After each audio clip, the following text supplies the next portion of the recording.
бұрында айтқам, азыр да айтам. Сіздерге окшоп эле бир эже балам аракетиң алайын, оозуң жалаактай болгон жакшы бала кезиң номерин берчи деп алып койгон.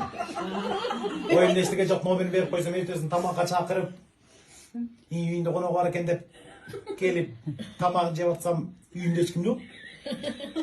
Могу кызым менен тааныш деп жерге кир. 20 жашында кызын алып берип таштаган. Жаштыгыма балта чаап.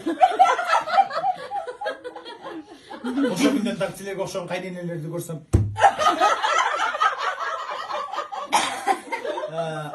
кайнатам өтүп кетти.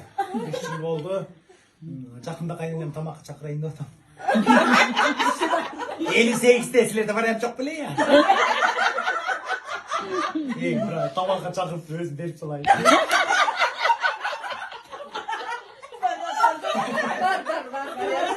Үч алайын деп атам ай. Директор школы. Bizde var. Hemen abilerimi koysun. Виктор'u da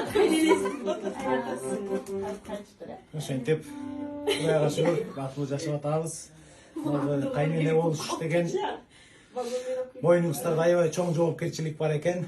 Кайнене болуш үчүн мен эле кайнене болуп коюш керек эмес экен. Кайнене болуш үчүн бир көз көрбөй калыш керек экен.